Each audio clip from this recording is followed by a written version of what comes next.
I could feel my pulse quicken as I hurried through the kitchen, the lingering smell of cinnamon tea mixing with the tension hanging between us.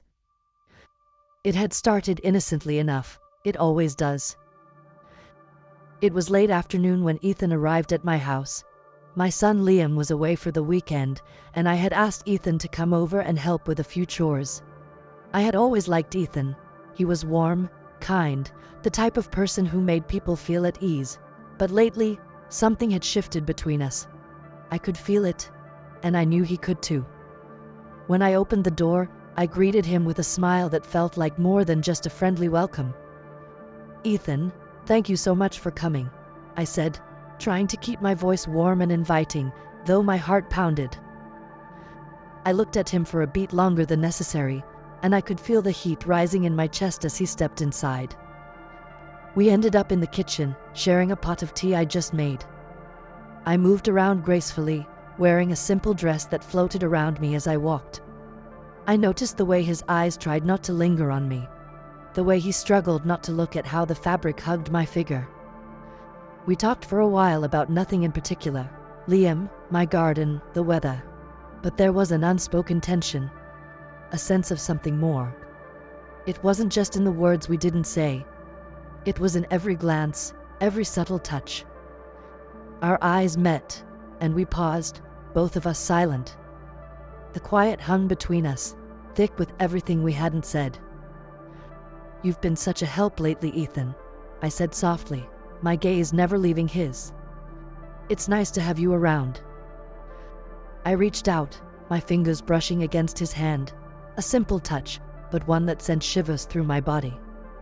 He cleared his throat, trying to keep his voice steady. "I'm happy to help," he said, but his voice was strained, barely there. My hand stayed there, my fingers tracing along his, soft and deliberate. I could feel it. Something more than gratitude in the way I touched him, something I hadn't admitted and neither had he. My heart pounded as I looked at him, and I knew he could see the emotion in my eyes. It was complicated, this connection between us. He was my son's best friend. We weren't supposed to be here. But the intensity of the moment felt undeniable.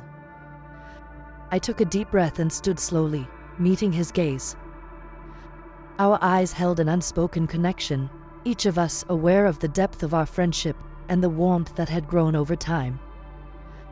I placed a hand on his shoulder, expressing my gratitude for his support. "You've always been so kind to me," I whispered, with genuine appreciation. He returned a gentle smile, perhaps sensing the layered emotions we both carried. I stood close, and we exchanged a quiet moment of understanding. I held his hand, a simple gesture that symbolized the comfort and trust we had developed. "Ethan," he began softly, as if searching for the right words, but I gave a reassuring nod, grateful for his presence and care. We shared a brief, comforting embrace, a connection that felt meaningful yet respectful. In that instant, he stood with a gentle, supportive grip, lifting my spirits as I held on to him. The moment was one of mutual respect and care, as we both silently acknowledged the importance of our friendship. The world seemed to pause, leaving us in a moment filled with meaning, as if everything around us faded away. We broke apart for a breath and I looked at him, his face flushed, his eyes dark with longing. "We shouldn't," I whispered, my voice trembling. But even as I spoke, my body pressed harder against his, my hands pulling him closer. "I know," he whispered back, his fingers caressing my waist, "but I can't stop." And neither could I. We stumbled backward, our lips finding each other again, the heat between us growing with every moment. He lifted me onto the counter, his hands running over me, feeling me, needing me. I wrapped myself around him, my hands exploring, each touch more intense, more electric. There was no going back, and maybe we knew at the moment we'd crossed that line, but none of it mattered now.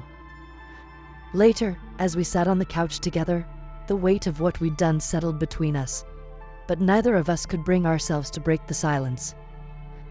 I rested my head against his shoulder, my hand gently on his chest. "I don't know what's happening," I whispered, my voice almost lost in the quiet of the room. But I don't want it to stop.